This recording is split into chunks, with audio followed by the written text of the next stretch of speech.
This is part 2 of a 2-part episode. If you haven't already listened to part 1 of episode 62, The Rosendale Murder, I strongly suggest that you do that first, otherwise you will be very confused.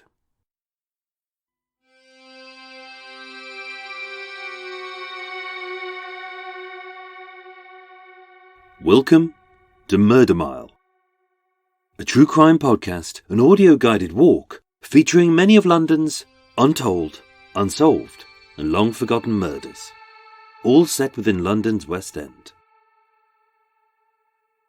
Today's episode is the final part of a 2-part special on Michael Barry Porter, a 23-year-old scaffolder brutally murdered at the notorious Rosendale Club. And although there was very little evidence, and not a single eyewitness could identify his killer, the police would bring a murderer to justice. Murder Mile is researched using the original police files. It contains moments of satire, shock, and grisly details.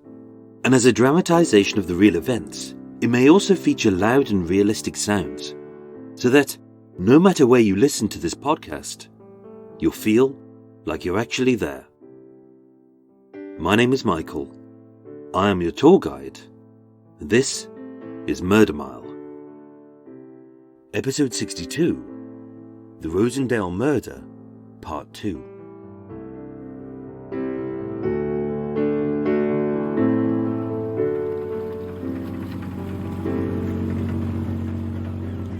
Today, I'm standing by the Regent's Canal in Haggerston, E8, 2 miles west of the Islington Tunnel, where the body of Sebastiano Magnanini was tied to a shopping trolley and dumped in a watery grave. 2 miles west of Battlebridge Basin, where the hacked-up bits of Paula Fields were fished out by 2 boys.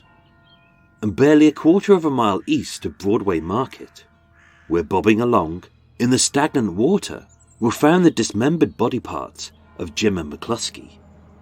Coming soon to Murder Mile. That's 3 bodies in 16 bits, and all in one small stretch of the Regent's Canal, which is about average for this place.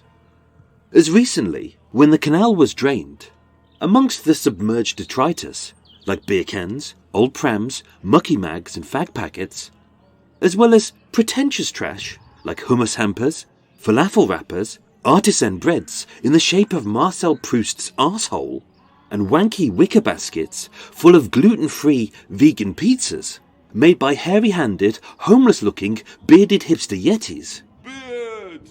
Divers found a stash of guns, knives, grenades, an unexploded World War II bomb, and 6 open safes. But in 1971, the police weren't here to find a corpse. They were here to find a killer. Strangely, not one single eyewitness had uttered his name, but Detective Chief Inspector William Peel and his murder squad detectives were close to capturing a known felon who had murdered Mickey Porter.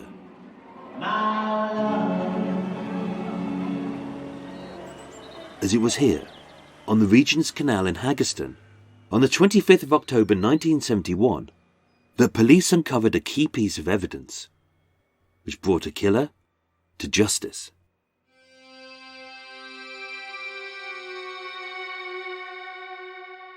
This was an incredibly complicated case, expertly handled by the police, but made even more difficult by the vagueness and the lies of some witness statements. So let's recap on what the police knew for certain.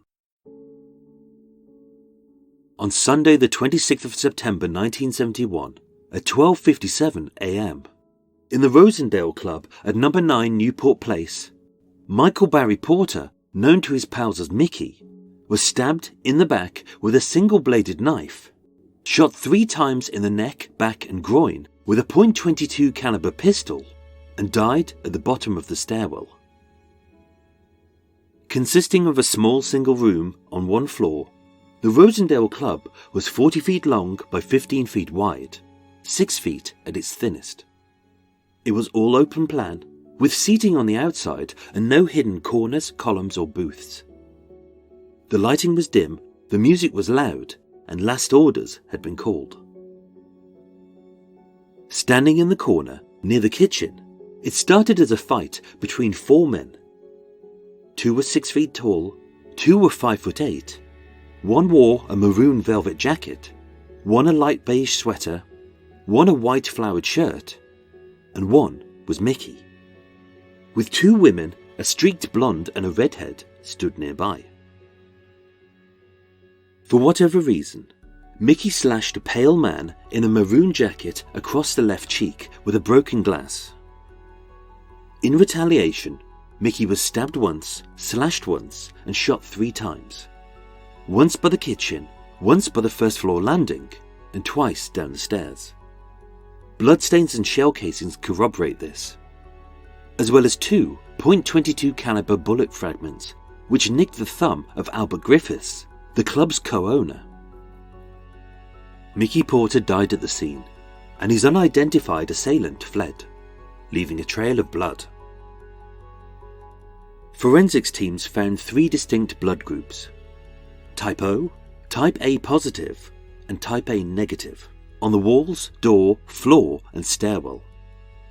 And yet, having bled profusely, only the Type A positive blood was found on the pavement outside numbers 9, 7, and 3 Newport Place. And Mickey Porter was Type O. At the time of the murder, there were roughly 35 patrons and 4 staff on the first floor, with no one in the second floor club above or the ground floor shop below. With the only access being via Newport Place, everyone entered via the black street door, which even when the club was open, the door was always locked, with a single set of keys held by Albert Griffiths. And as a private members club, with everyone having been personally vetted by Albert, all 35 patrons either arrived as couples or larger groups. There were no singles or strangers, and although everyone had to sign in, some didn't, some weren't members, and some gave false names. Of those 40 witnesses, some fled, some stayed, and others gave statements which were either vague, wrong, or untrue. No knife, no gun, and no culprit was found. And no one, in any of those 300+ statements by eyewitnesses, identified the killer. But why? Through experience, the police knew that eyewitness testimony is notoriously unreliable, as although memory is only 30% accurate, the human eye sees less than 5% of what is in its field of vision, with the remainder interpreted by the brain, and the same can be said for the rest of our senses. Witnesses may see things in different ways. For example, blonde hair may be fair, white, light, mousy, or auburn, based on the brightness or the colour of the lights. A person may be 5'8", 5'10", or 6 feet tall, but without a tape measure, we can't be accurate, opting instead for a best guess, based on who they're standing near. And a maroon velvet jacket could just as easily be a red blazer, a burgundy cardigan, or a dark top, based entirely on the wealth or limits of a witness's vocabulary. These different depictions could describe the same person, or someone entirely different. So having witnessed a shocking event in near-dark conditions for a split second and being asked to recall it hours, days, or even weeks later, it's not surprising that so many eyewitness statements were either vague, confused, or wrong. And yet, some witnesses deliberately gave false statements. Through the dogged determination of Detective Chief Inspector Peel and his fastidious murder squad detectives, by painstakingly double-checking even the tiniest detail, re-interviewing each witness, and cross-referencing each statement, they wheedled out the truth from the lies. And in an utterly baffling and truly complicated case, their persistence paid off, and a killer was caught The police quickly ruled out the following witnesses. The staff comprised of Albert, who was on the door, Sarah, who was serving sandwiches, Denise, who was behind the bar, and Marcia, the waitress, as well as other innocent bystanders, such as Dave the Tout, Lenny Fields, Lou the Jew, Dancing Charlie, Scotch Bobby, Little Ted, Carol and Monica, Kerry Lane the pianist, Playboy Roy, his wife Coral, their friend Iris, his brother Terry, and Terry's wife Carol, as well as Mr. and Mrs. Harwood, Peter Goody, Jackie Hunt, Susan Cash, and Peter and Sheila Kennedy. John Riley's statements were proved to be an honest account of the night, and excluding the minor argument he had with his brother Matt outside in Newport Place, it was proved that he was stood with his sister-in-law Marilyn by the bar at the farthest point from the incident itself, which left the police with 8 viable suspects, all but one of whom had prior criminal convictions, all of whom lied or misled the police, and some of whom had refused to give statements. They were Matt Riley, John and Ann Kavanagh, Charlie Snooks, Ian Duran, Terry Hayes, Barbara Alley, and June Lawrence. So who had lied, and why? Having driven to the club in a red Wolsey, Mickey's friends, John and Ann Kavanagh and Charlie Snooks, initially stated, "We did not go to a club called the Rosendale. Nor was my husband or Charlie. Never been to the Rosendale. I have never heard of the club before. I don't even know where it is." The problem was, having adhered to the rules of the club, in a leather-bound book just inside the door, all 3 had signed in as guests and members, using their real names. When reinvestigated by the police, they confirmed that I knew he was hurt, but I didn't know he was... I saw him lying on the stairs, moaning and groaning, past Gran and Snook, and we got into the car, where we sat and watched. When asked why they'd lied, Charlie gave no excuse, neither did John, and Anne later said, I told lies before, as I didn't want to get involved. The Kavanaghs and Charlie Snooks were ruled out as suspects, as their actions, timings, and location were corroborated by others in the club, and none of them fitted the descriptions of the 4 men and 2 women being sought by the police. But their statements did clarify the sighting of someone else. Matt Riley. Having initially refused to give a statement, Matt later said, I didn't see Mickey all night. In fact, I didn't even know he was there. A statement contradicted by 5 people, including his own brother, who said, I recognised a man called Mickey Porter, standing with Johnny Kavanagh and Anne, about 4 feet away. Later, although Matt denied seeing his pal Mickey bleeding to death on the stairs, I saw a man who I can't describe, lying face down on the floor.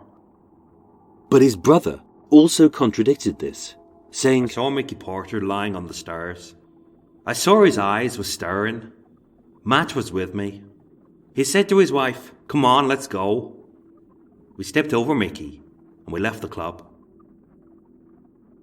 And although, for whatever reason, he failed to tell the truth, with the police asking each witness to clarify what they were wearing that night, 6-foot-tall, fair-haired Matt said he wore a yellow flowered shirt, meaning that, of the 4 men in the corner by the kitchen involved in the fight, Matt was one.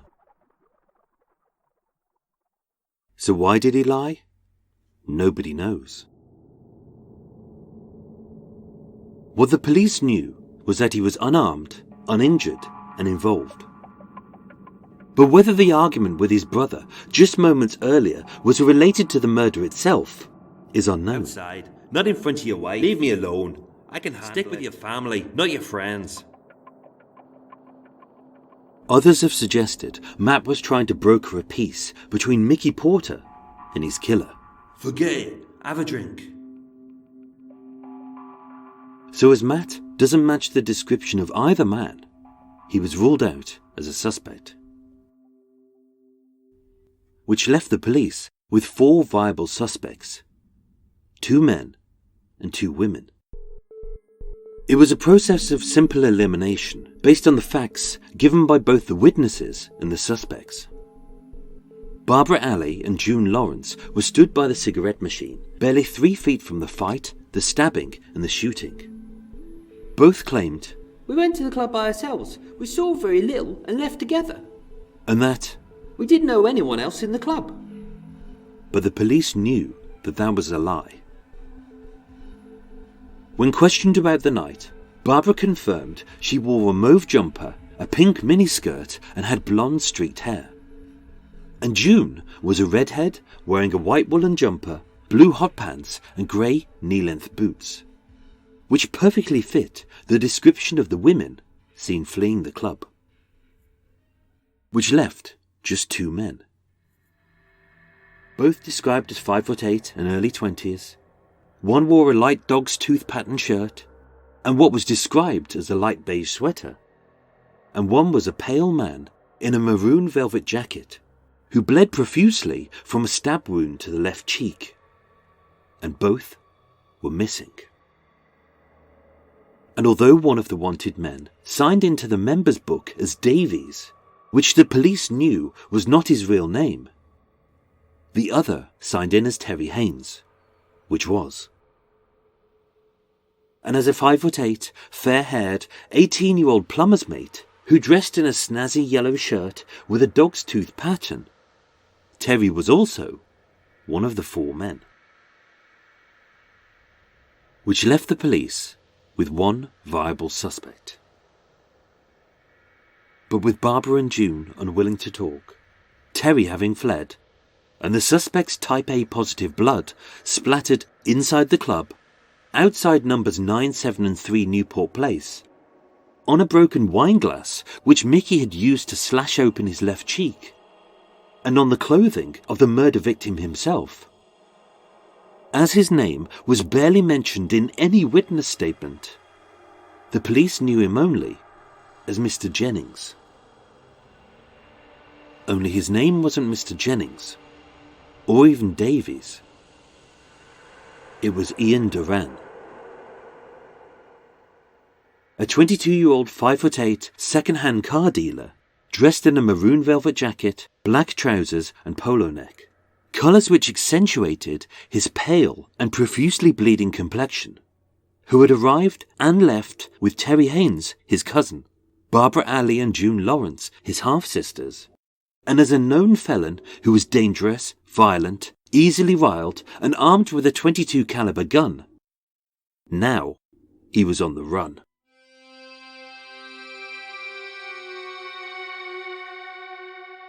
So how was the killer caught and convicted? With no smoking gun, the murder squad detectives relied on the smallest of details, all cross-referenced and double-checked. Who was where, who wore what, and how could they prove it?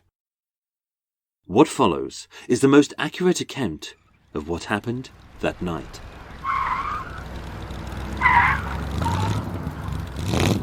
At 12:15 a.m. on Sunday the 26th of September 1971, having parked up his black Ford Mustang in nearby Little Newport Street, Ian, Terry, Barbara and June entered the Rosendale Club at number 9 Newport Place, as witnessed by Albert.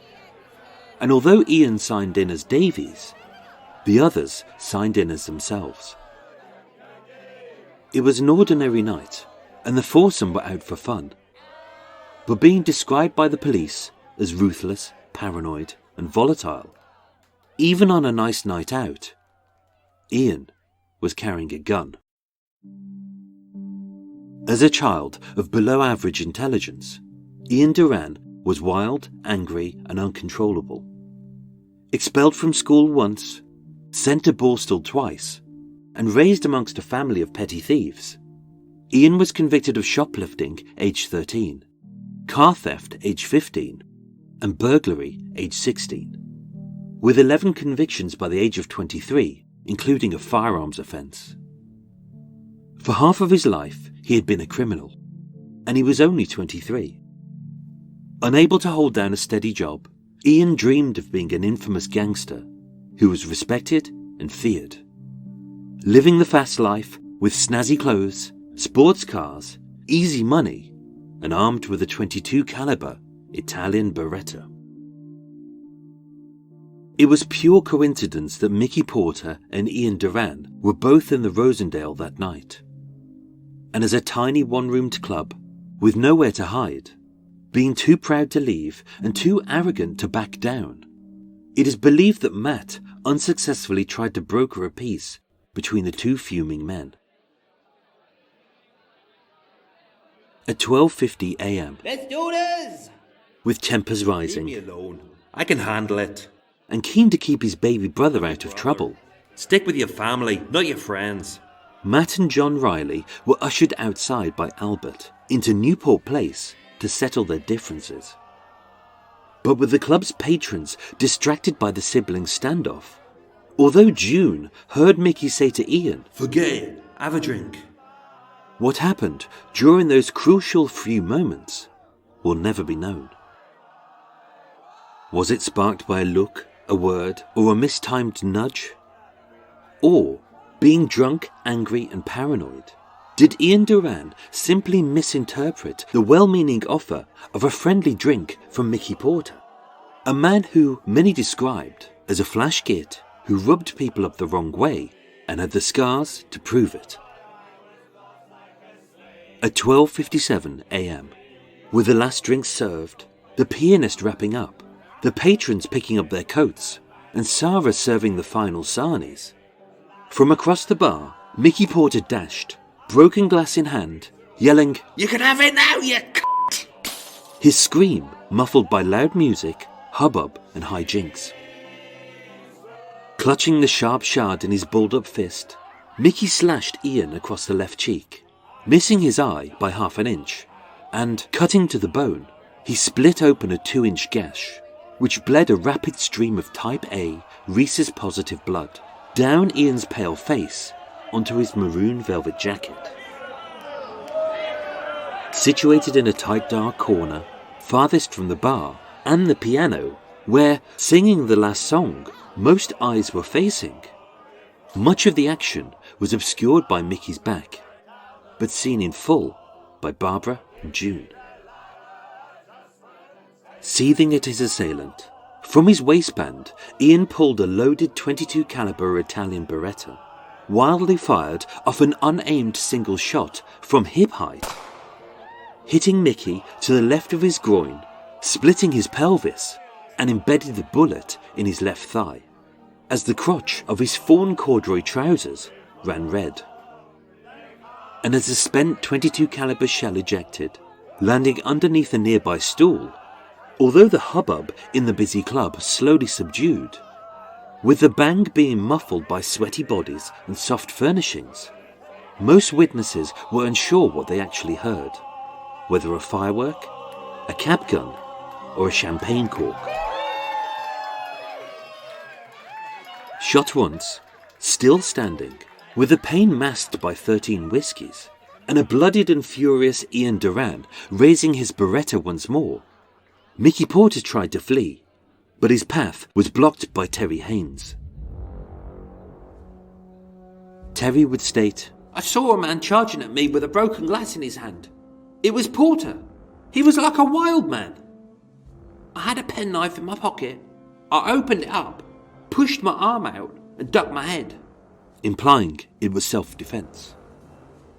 Except the autopsy proved different, as not only did Mickey have a 1-inch defensive wound to his right middle finger, but having been stabbed in the back, not the stomach or the chest, it's more than likely that Mickey was stabbed by Terry as he turned or ran away.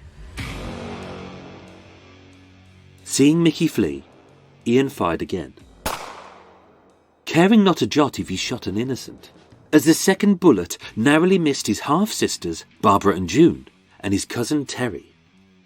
But as Mickey fled via the first-floor door, a small hole ripped open in his back, fracturing his 8th rib, splitting the bullet into several lethally sharp projectiles. One tore through his right lung, one split open his stomach, and 2 exited Mickey's torso embedding at the base of Albert's thumb, ejecting a shell casing by the door, and spraying the multicoloured wall and door with 2 types of blood, type A rhesus negative and type O. As Mickey staggered downstairs, his pelvis shattered, his lung collapsed, and his chest full of blood, Ian fired again, but missed. And as a 3rd shell ejected onto the 9th step, being a few inches from freedom, as Mickey desperately yanked the handle, he found that the black front door wouldn't budge, as it was locked. Seeing he was trapped, the last thing Mickey saw was Ian Duran, thundering downstairs, his pale face bloody, his eyes wild, a loaded Beretta outstretched. As with a loud bang and a muzzle flash, a bullet ripped through his neck, his esophagus, and embedded at the base of his heart. Mickey collapsed on the spot, a 4th shell by his head, and the wall splattered with type A positive blood and type O. As the petrified patrons feared for their lives, Lewin locked the door, and amongst a sea of sweating bodies, Ian Duran fled, swiftly followed by Terry, Barbara and June. The bulk of the eyewitnesses, too confused, shocked or terrified to accurately recall what they had seen. And in the panic, a killer escaped. But Detective Chief Inspector William Peel and his murder squad detectives would find him.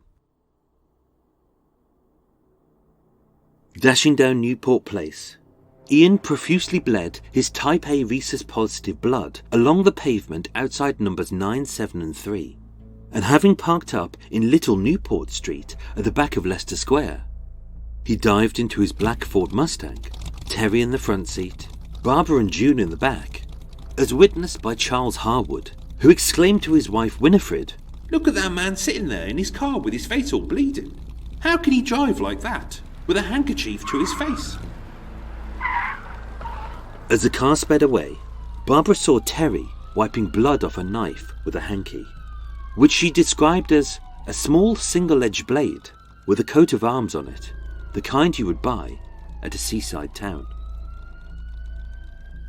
The police were on the lookout for a left-hand drive black Ford Mustang, and all hospitals for a man in a maroon jacket cut across the left cheek, a man in a dog's tooth shirt, a streaked blonde, and a red-headed woman. Insisting that all evidence be destroyed, Ian dropped Terry off in King's Cross, told him to destroy a stash of bullets at his home, and fearing Ian's wrath, Terry did as Ian demanded and disappeared. Safely ensconced at Barbara's mum's house at Gospel Street in Haggerston, Ian tried to lay low, but rapidly losing blood. Barbara said, "I thought he was dying." So with his getaway car hidden, I dragged him over to the van and put him in. I was frightened. I wanted him to go to the hospital. driven to nearby St Leonard's Hospital in a tiny, dilapidated Ford Thames van, barely big enough for 2 people, having falsely claimed to be Mr Jennings. At 2:14 a.m, Dr Mark O'Keefe tended to the V-shaped wound on Ian's left cheek. Having dressed it, stitched it, and removed all the glass fragments, with Ian being aggressive and Barbara clearly very nervous, having taken a sample of Ian's blood to test for infection, Dr O'Keefe handed the small vial of blood to the police. But having discharged himself, a few hours later, Ian Duran had vanished. At his command, all of the evidence was destroyed. June scrubbed away the bloodstains at 40 Gospel Street. Ian's brother Stephen sold the black Ford Mustang, and Barbara slung the maroon velvet jacket into a bin at Dunstan Road, with the black .22 caliber Italian Beretta dumped in the Regent's Canal. Ian was gone, Terry was gone, the evidence was gone.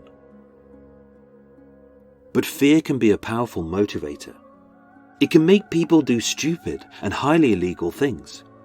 It can cause people to lie to the police. But when their lives are threatened, it can also make liars tell the truth.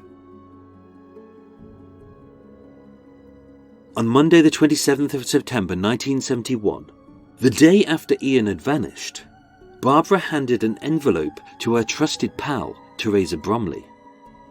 It contained 2 front door keys, insurance details for a Ford Mustang, a driving licence in the name of Frank Richard Huggett, an alias of Ian Duran. And although Teresa never asked why, Barbara said, "If anything should happen to me, hand these to the police." To which Teresa said, "Okay, see you tomorrow." and Barbara nervously stuttered, "Yes, if I haven't been shot." On the 7th of October 1971, having been interrogated twice, Barbara Alley and June Lawrence were arrested and charged with impeding the arrest of a wanted man. Even though June had scrubbed the living room with bleach, forensics teams found a large quantity of dried type A rhesus-positive blood, an incredibly rare group, which matched the heavy bloodstains in the Ford Mustang, now traced to a new owner, the Ford Thames van, found stripped and dumped by the Regent's Canal, and the vial marked Mr. Jennings, taken at the St. Leonard's Hospital, as well as outside of numbers 9, 7 and 3 Newport Place, inside the Rosendale Club, and on the clothing of murder victim Mickey Porter. Although Ian's maroon velvet jacket was never found, after 21 days of searching a short stretch of the Regent's Canal between Kingsland Road and Haggerston Road, police divers found 2 revolvers, 16 rounds of .45 caliber bullets, 1 12-bore shotgun, and 1 Italian-made .22 caliber Beretta pistol, wrapped as Barbara described in a white and blue cloth, with only 2 live rounds left in its 6-shot clip. With enough evidence to convict, all that were missing were the culprits, Ian Duran and Terry Haynes. After a week of hiding out in Wellingborough, with a man's murder weighing heavy on the boy's mind, on the 2nd of October 1971 at 11:55 p.m, 18-year-old Terry Haynes handed himself in to Detective Inspector Peel. He made a full confession, admitted the knife had been destroyed, and having found a single drop of Mickey Porter's blood on his left shoe, the only detail Terry refused to give was one the police already knew: the name of Mickey's killer. On the 20th of December 1971, Ian Duran was arrested by Glasgow police as part of a 4-man team who robbed several banks, supposedly to fund an extreme left-wing group. Except most of the cash Ian splashed out on living the high life as a wannabe gangster. And as predicted, described by the police as ruthless, paranoid and volatile, during one robbery, a masked assailant fired a loaded shotgun, narrowly missing an innocent bystander. Ian Duran was found guilty at Glasgow High Court on the 20th of April 1972 and was sentenced to 25 years for armed robbery. On the 12th of April 1972, police took a sample of his type A rhesus-positive blood, and when Detective Chief Inspector Peel charged Ian Duran with murder, when he asked him why he did it, Ian Duran cockily stated, "Yeah, I did it. You all know about it. That's why I had to leave London." Tried at the Old Bailey, Barbara Alley, June Lawrence and Stephen Duran were found guilty of impeding the apprehension of a man wanted for murder and were sentenced to 3 years probation. Terry Haynes was found guilty of unlawful wounding and given a 2-year conditional discharge. And having pleaded not guilty to murder, but guilty to manslaughter on the grounds of provocation, Ian Duran was sentenced to an additional 10 years and 3 months in Wormwood Scrubs prison. His sentence would have expired in 2007. He died in 2003 aged 54. The murder of Mickey Porter in the Rosendale club was a complicated case, made next to impossible by a lack of prints, weapons, motive, or credible witnesses. And yet, it was solved by the fastidious work of Detective Chief Inspector Peel and his murder squad detectives, who relied not on big clues, but thousands of tiny ones, which may have seemed insignificant, but they led to the arrest of a killer.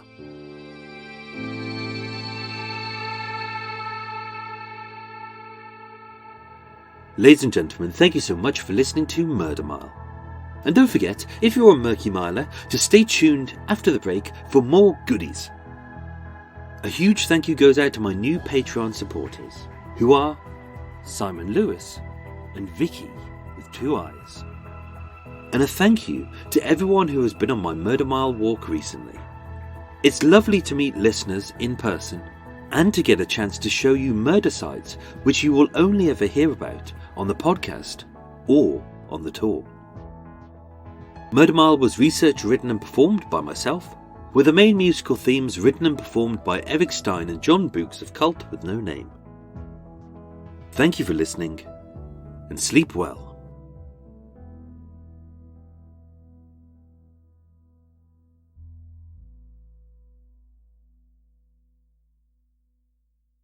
Ladies and gentlemen, as before, this is going to be the original Extra Mile as recorded back in April 2019.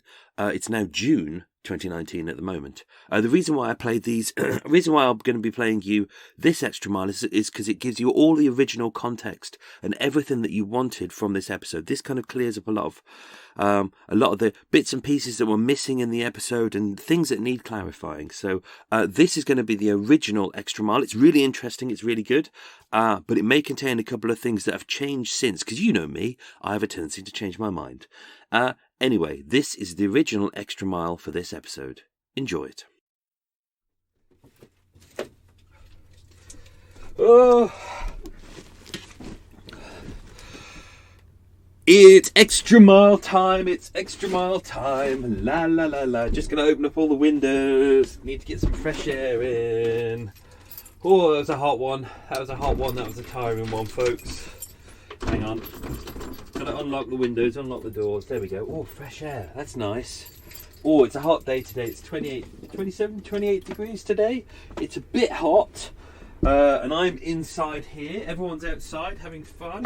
Let's get put on a couple of tea, bit of tea. Everyone's outside having fun, having a walk along the towpath. Me, I'm inside recording episode 59. Ah, joy, just getting the tea on. Oh. Anybody want one? Do you want one? Call in now. Call in now and I'll do you a tea. Maureen. Pop that in there. Gonna have a cup of tea. I'm gonna have a Welsh tea today. Thank you, Vicky, for the Welsh tea. That's gonna go in. Alright, bud. What's that do then? I've got some biscuits. This might be my last day of biscuits. I'm gonna try and be good for a bit. So here I am, I'm coming back. Oh dear Lord, that was tiring. So, that was your final two-parter of switch off some lights. Don't need them now because I've got my windows open. There we go. That was part 2 of the Rosendale murder. Episode 59. I hope you enjoyed that. This is the Easter weekend. I was about to say Weaster Eekend. It's the Easter weekend. This is the Monday, the Bank Holiday Monday. Hope you've all had a nice one. Obviously, I don't know whether everyone has Easter all over the world. I don't know. No Easter eggs for me today. Just recording this. But I did go out for a nice walk in, I think it was Wallingford in Oxfordshire on Friday. That was over in the Chilterns. That was very nice. It was a nice warm day, so we headed out there. That was me, Andrew, Carl, Ummy, and DS. Had a nice trip out in DS's Bentley. That was very lovely. That was very nice. We went in search of Jeremy Irons' house, because apparently Jeremy Irons lived there. And we didn't quite know where he lived, so we kept looking at houses going, is that Jeremy Irons' house? It looks like you have to try and imagine what Jeremy Irons' house would look like. And I was like, well, it's going to be nice, isn't it? It's going to be a nice posh one. and a bit remote. But no, I think I found it later on. But he's on a road with 3 pubs. What a legend! So yeah, no, we had a nice walk, and then we had a couple of pints at the end. Oh, that was very nice. Yes, and then I came back, and I couldn't do a walk on Sunday because I slightly ballsed up my back. But I spent the rest of the time writing this episode, which was a bloody nightmare. I'm going to tell you that right now. It was a bloody nightmare. First episode was quite easy. That kind of episode 1 for this, where it was, I was like, what I tried to do, because it was a complicated case, I thought, well, I'll show you how complicated it is for the police, what they see a scene and what it looks like and what it might be, what it might not be. And I thought, well, I'll do that as episode 1, but what I'll do is I won't show you how truly complicated the scene is. What I'll try and do is write a relatively easy episode for you, and streamlining out all the complexity of it to try and make you think, oh, what really happened there, and who was who and who was what. But really, last episode was a bit of a pain by numbers, really. But and then what I thought was, originally this was going to be a 3-parter. I thought, oh, there's enough information here to make a 3-parter. But as I started writing it, I thought, oh my god, this is a complete head F. It's a head F. My brain is hurting too much. So it was going to be episode 1, which is about the crime scene, what the crime scene looks like. Episode 2 was going to be the police investigation. Ep 3 was going to be the hunt for Ian Duran. And I thought that would be really interesting. But then what I started realising is, this is quite a difficult case from what I normally do, because you know what I normally do. I normally get an episode, I normally find a character, and then whether it is the killer or whether it is the actual victim themselves, depending on their circumstances, I try and get you into their world, and then make you appreciate these people and sympathise with them, and then you follow a nice simple single story.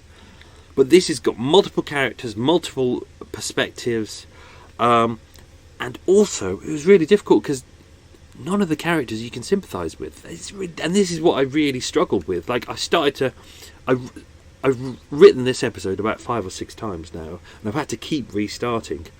First time, how did I start? I think I tried to do it from Mickey's perspective, because you would do, because he's the victim, he's been shot.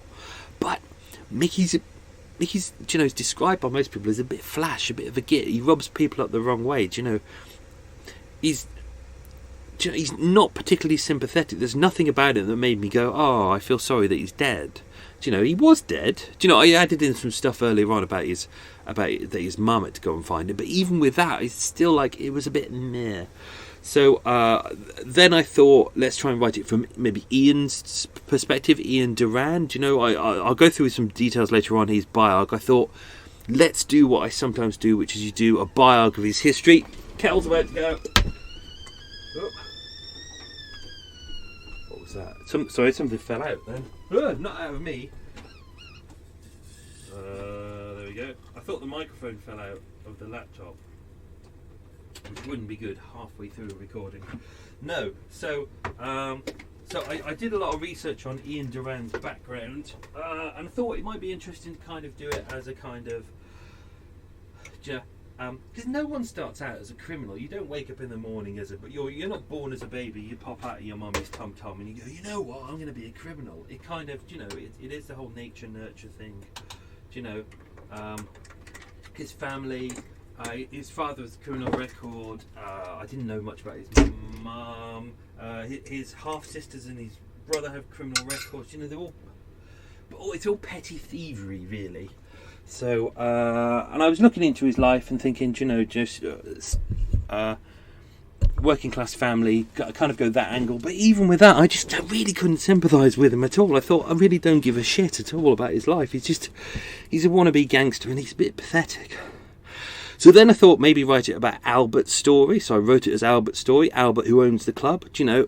Interesting story. He kind of, he had a bit of a small criminal background, but for 10 years he'd been clean. He decided to try and turn a club which was failing and had a bad reputation and turn it into a nicer establishment. He just opened it up. He got his family involved in it. He seemed like a decent enough bloke. I tried to write it from his perspective. That didn't work. I then rewrote it as Barbara's story, because Barbara was kind of tagged along with Ian as the half-sister, and she was the one who, you remember that she handed in, she was afraid of him, she handed in his keys to his flat, insurance details for the car, and his fake driving license as well, the one that he'd stolen. And she was the one who had to hide the gun and the jacket as well. And I thought that's quite an interesting story. There were some interesting details there, but even with that, I couldn't make her sympathetic enough. Again, it was just a real nightmare. So I went away on a nice long walk to try and rethink this case really carefully, and then I decided, do you know what I've never done before? I've never told the police his story. And even though we're not introduced to exactly who Detective Chief Inspector Peel is, I thought it was interesting just to show you how they actually solved it. Because for me, reading this case file was a nightmare. It was huge and it was complicated and it was really doing my head in. But you could see how the police were taking apart tiny, tiny details, like literally the difference between a yellow top and a white top, or someone being 5'10" and 5'8", or ages difference, and literally it was a small room and trying to work out who was standing where at what point, and cross-referencing all these other statements. So you could, and it was interesting. The more you go through it, the more you could pick up a statement and go, right, Albert's statement. Albert is a very factual person. He tells it exactly like it is, exactly like Lou.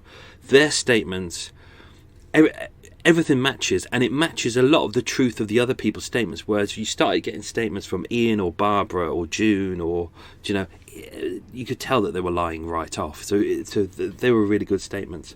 So it made for a really difficult episode to write, but hopefully you enjoyed it. It's something different. It's probably not something I will do again, depending on the case, because it was really, really tiring. It really was a nightmare to try and write. I've been going through and writing it, and then having to cross-check everything on all of my different sheets, going, hang on, Ian was what height? Hang on, what colour? It's literally just like that all the time. And then because there's so many people, like one person wearing a yellow top and one person wearing a white top, and Terry Haynes was wearing like a yellow shirt but a white jumper, and people were saying he was wearing a white top, some people were saying a yellow top. He was wearing both, but no one differentiates that, so it makes for a really hard case, and you can see how hard it is for the police. Whew, cup of tea, lovely. I'm looking forward to slurping that. I'm going to slurp that really loud very shortly, so get ready. I thought I'd throw in some extra details about Ian Porter, because we don't... Oh, I've written Ian Porter here. What an idiot. Ian Duran. Mickey Porter was the victim, but this is Ian Duran. So, Ian Duran. So I mentioned he'd got some prior criminal convictions in there. So, but they're all relatively minor. So, his first conviction was when he was about 13 years old. He stole some trainers from Woolworths. He was given 1 year's probation. A week after that, even though he was on probation, 2 weeks after that, he was caught stealing 70 packets of shampoo and 12 packets of fruit squash, and he was fined £10. 2 years after that, he was stealing a parcel of records. A parcel of records from British Transport. He was given probation for 2 years and £2 costs, and he was bound over for a year, which doesn't seem to be doing a lot at the moment. They've already got him on probation, and he was bound over. And a couple of months later, he was charged with larceny of a vehicle, which is basically car theft. He was fined £10. The year after that, he was caught housebreaking. That was when he was about 15 or 16. So instead of just fining him, what they did, they sent him to Chafford Approved School, which is basically a borstal. Borstal is a place you do not want to go. It's like baby prison. If you've ever seen the film Scum, yeah, Jesus Christ. 1966, loitering with intent to steal cars. He was given 3 years probation. 1967, loitering with intent again to steal cars, 3 years probation. Probation does not seem to be doing much, and neither does fines. 1968, stealing parcels worth £500, which is a lot in 1968, from British Rail. Again, he was sent to Borstal for training. That didn't seem to do a lot. Same year, housebreaking with intent and receiving stolen car accessories. That was that was a double case, and it was at that point he was sent to Borsal. He was released from Borsal in 1969.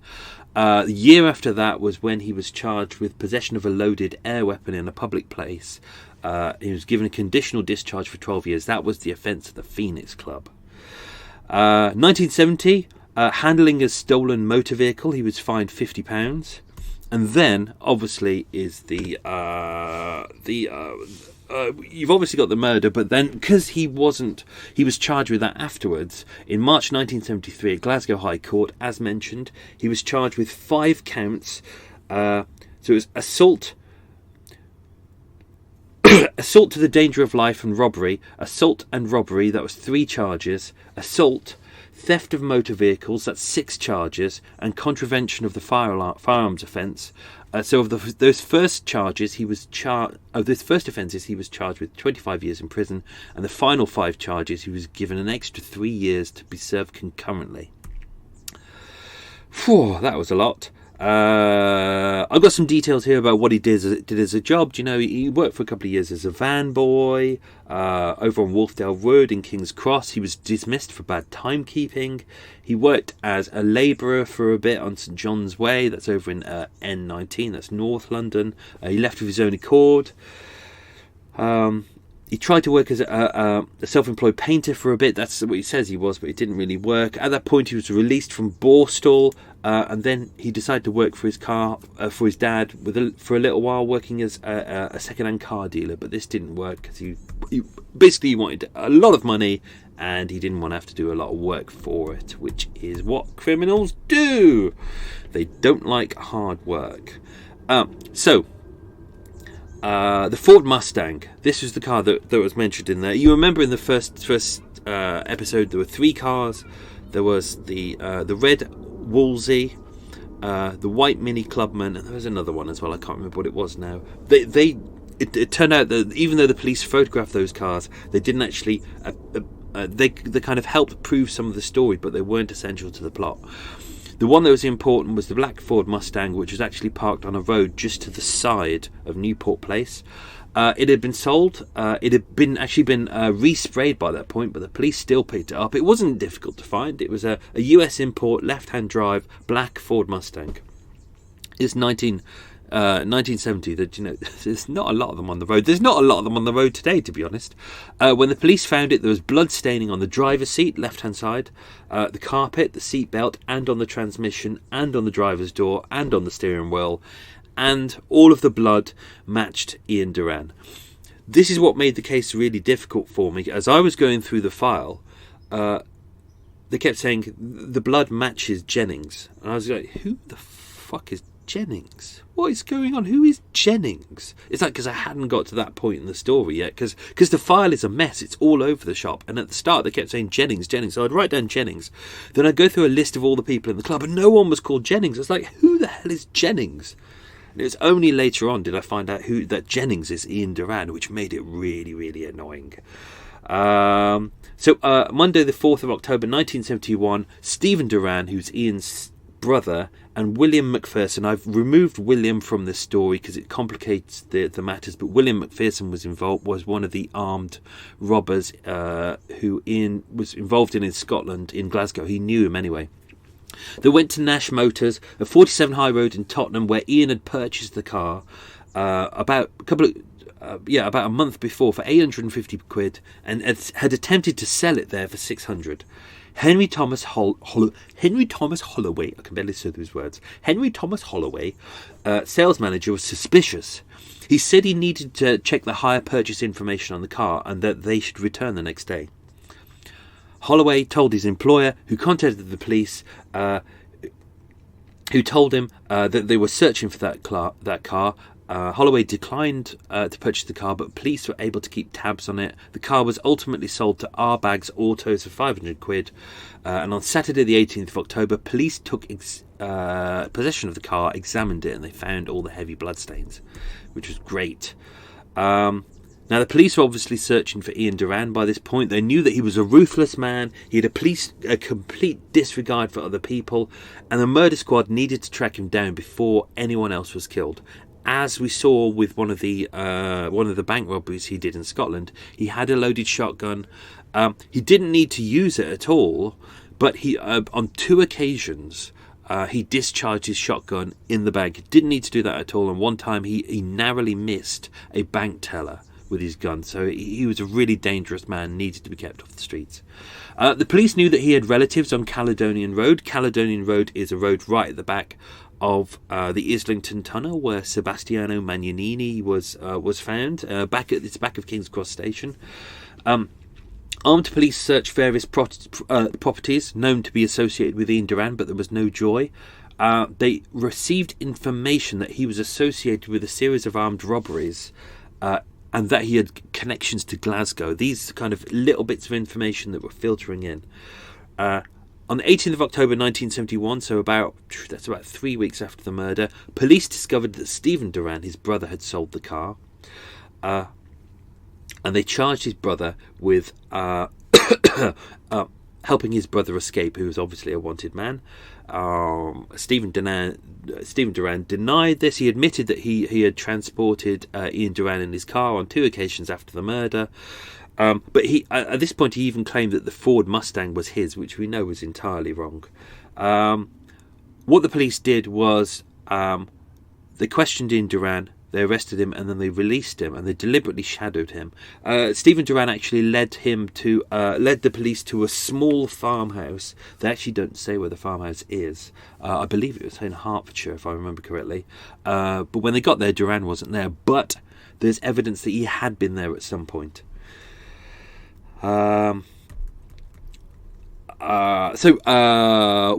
they arrested Barbara and June at that point.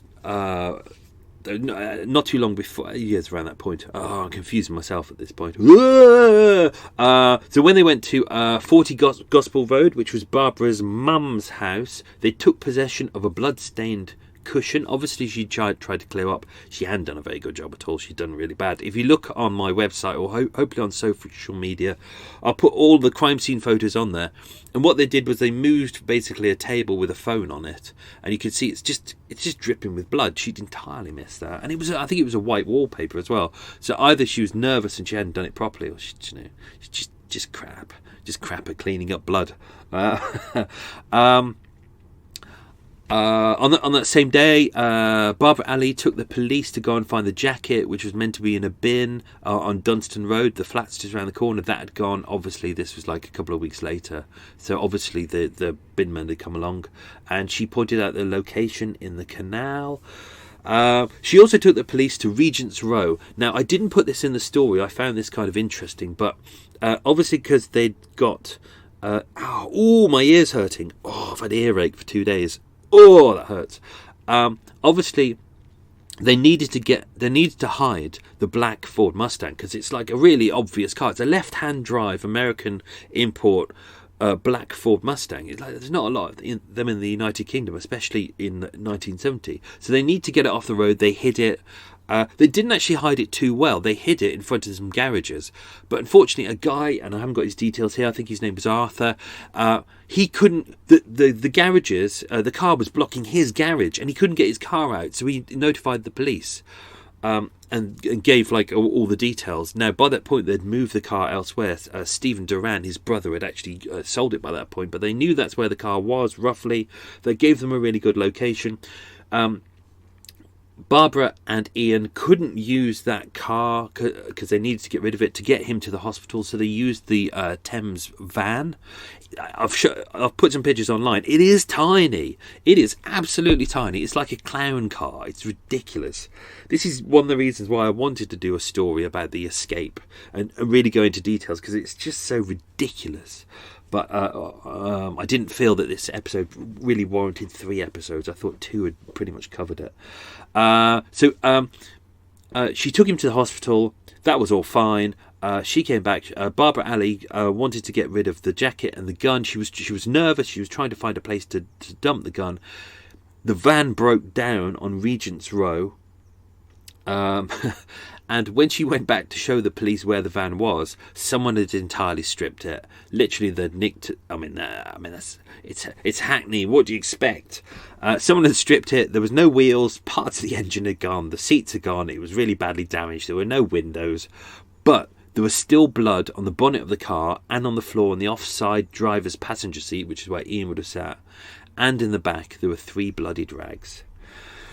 Do I need to say any more right here? There was a statement that Barbara made about that night. I've used quite a lot of it. When she finally did give a more truthful statement, we were able to use big sections of this for this story, and obviously it's cross-referenced with everyone else's story as well. She said they arrived at 12 at the club. They arrived at the Rosendale club at 12:15 that morning. They signed in the book. While they were in there, a man walked over to speak to Ian, and Barbara said, I walked away and sat by June. The man was about 25 years old, taller than Ian, light-coloured jumper and a fair curly hair. So it is believed that is Matt Riley. I didn't hear what they were talking about. Then I heard a scuffle, and then I heard some shots. Unfortunately, not tequila shots. That'd be nice, tequila shots. Ian and his cousin were in a car pulling away when they stopped and saw us. We got in. Ian was holding his hand to his face. June said to get him to a hospital. His cousin, that's Terry, was wiping blood off a knife with a hanky. They dropped Terry off in King's Cross so he could get rid of some bullets and other things. It just says other things. They drove to my mum's house at 40 Gospel Road. It's Gopsall Road. It doesn't exist there anymore. It's been entirely demolished. Ian sat by a phone and started calling. He started calling various people. I've abridged her statement. It's not all of it. He called his brother, Stephen, and said to get here with a nurse or something. June was running about getting towels and things. She says and things a lot. That's why I've abbreviated this. To stem the bleeding. Ian had flaked out and she thought he was dying.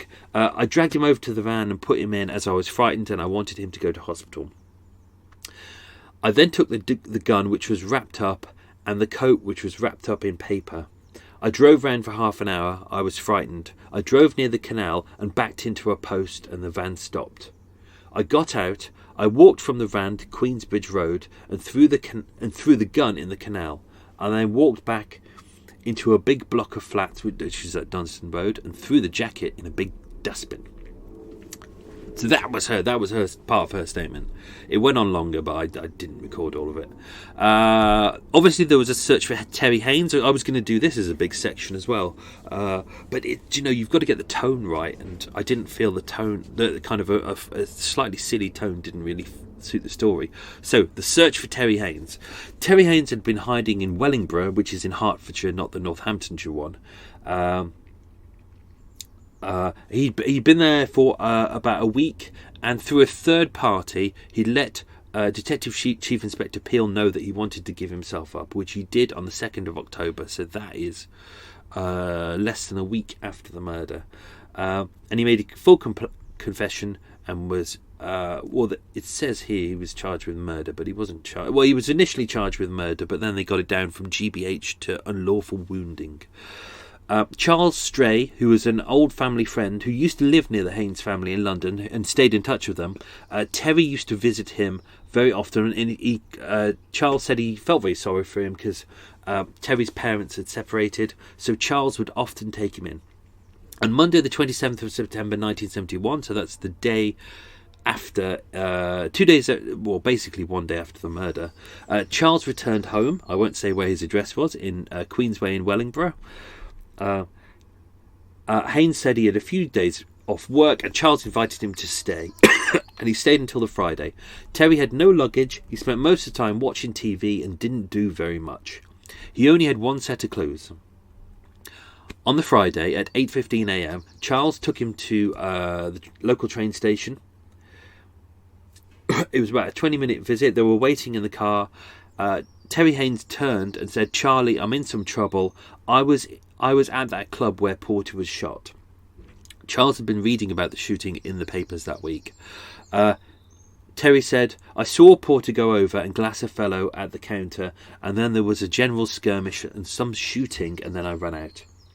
Terry's father had been visited by the police by that point. Charles advised him to get a solicitor and to speak to the police. And at no time during his hiding did Terry have any visitors. And in fact, Charles actually said, "I always found him a quiet and inoffensive lad." Very nice, very nice. So Terry gave himself up.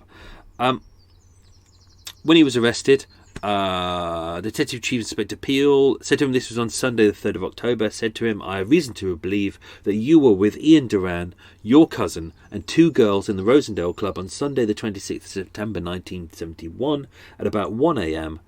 and that you stabbed Michael Porter with a knife. He was also shot. The injuries he received caused his death. Do you wish to say anything about the incident?" To which Terry Haynes said, "What killed him?" DCI Peel said, "Gunshot wounds." And that's because obviously it was the gunshot wounds that killed him and not the knife. Therefore, he couldn't be charged with murder. He could only really be charged with GBH. I think they tried to have him done with. That's when he admitted, "I only had a pocket knife. When the trouble started, I was at the door with Albert Griffiths. The bloke Porter had a broken glass in his hand. He had already glassed Ian Duran, and he came tearing for me. I held a knife out in front of me to protect myself." Initially, he said, "I started a conversation with the manager, Al, at the door. We were talking about a car he was going to buy.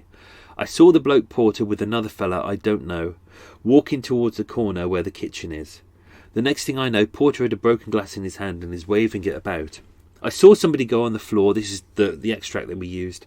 "Then I heard a bang, not a loud one. I went on the floor. I crouched down near the door in case there was any other bullets flying about. The gun went off again. If you notice on here, he's not referencing that Ian is holding the gun. I saw a man charging towards the door. It was Porter. He was charging towards me still with a broken glass in his hand. He was like a wild man. I had a penknife in my pocket. I opened it, pushed my arm out with the knife and ducked at the same time. I want you to know that at that time I didn't know that Porter or anyone else had been hit with a bullet. Porter pushed me.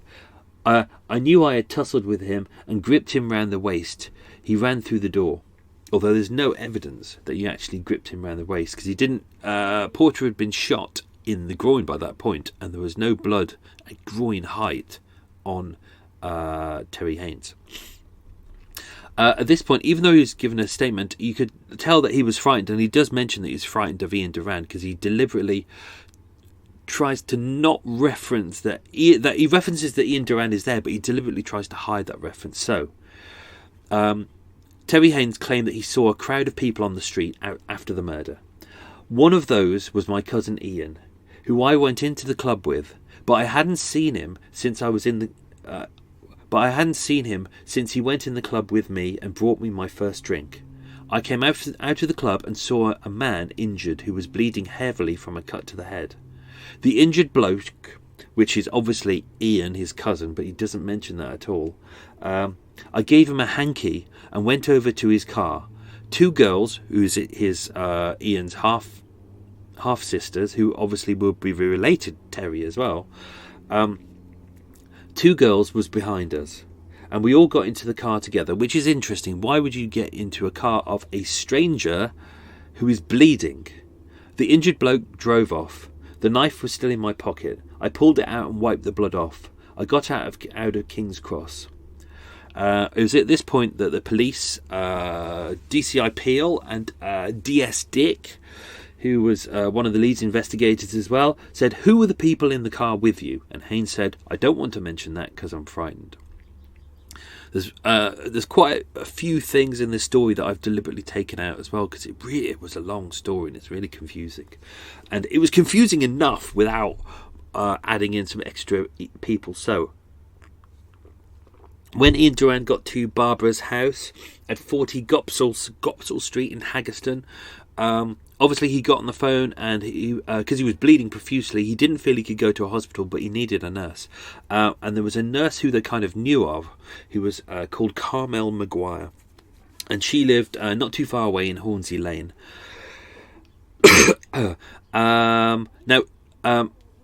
they got in touch with her. She had turned up. She wasn't really. Well, I can't remember whether she turned up or whether she said she couldn't do anything. But he was bleeding profusely. She couldn't do anything. He needed to get to a hospital quickly. But police found out where she lived. It was a large home over in Hornsey, which had been sublet into different rooms, which she shared with a guy called Michael Geraghty. When the armed police arrived at that location on the 21st of October 1971, they raided the property. In the room, they found a photo of Michael Geraghty and Ian Duran, and it appears that Ian Duran had stayed there for short periods of time after the murder. Michael Geraghty and Carmel Mcguire, the nurse, was arrested. She was found innocent, but the police were able to use Carmel as a witness at the trial. So, after he was arrested for armed bank robberies, brain's gone. Oh, brain's gone. It really has. Getting tired. Brain's gone. Repeated that. Brain's gone. Brain's gone. Kmart.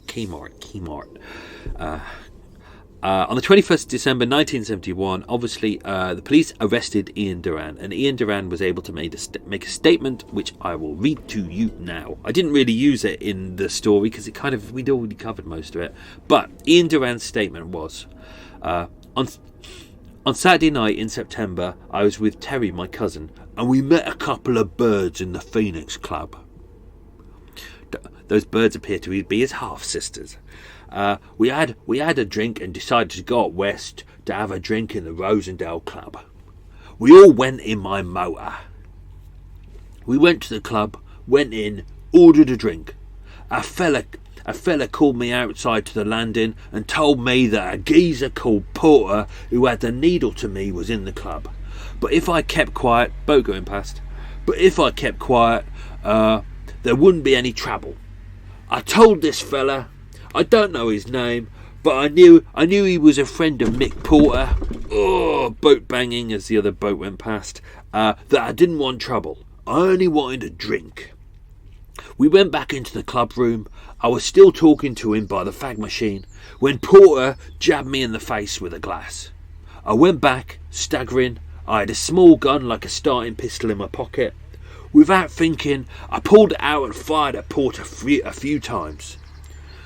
The next thing I remember is getting out of the club, and I got into my motor, and Terry and two girls. It's amazing that he mentions he's trying to keep them out of the books, isn't it? But it's like with two girls, but they're his half-sisters. We went to a place where the two girls looked after me and took me to the hospital. I remember waking up in hospital, so I discharged myself and cleared off.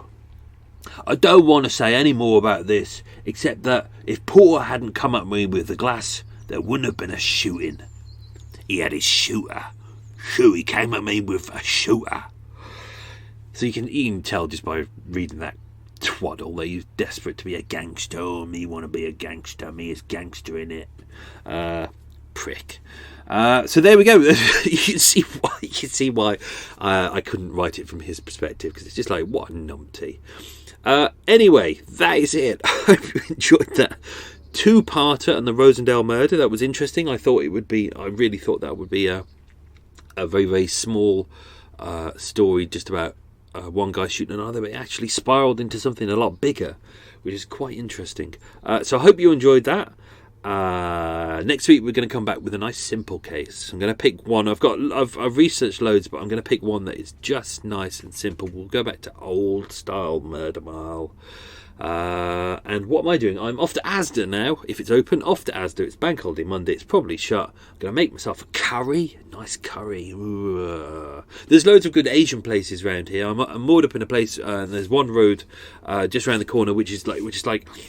It's like being in India. It's fantastic. It's like every single shop is basically saris and jewellery and kind of the Indian food shops, and I love going in them because the smells are fantastic and there's some really good foods. But the problem is I'm one of these people where I like things spelt out to me, and I can go in there and look at stuff and go, oh, there's naan bread, there's poppadoms, there's the lime pickle, and I get that. But then because I'm looking for kind of a veggie substitute instead of meat to go with it, I don't really know what there is.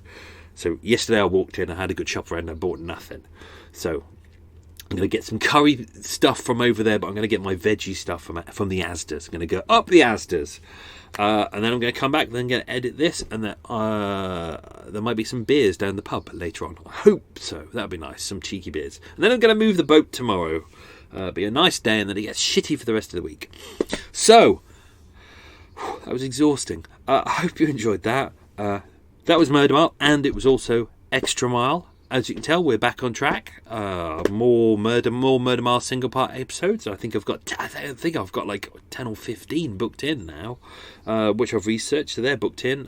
We've got the multi-part series at the end, which I'm still researching. Going to require a lot more work.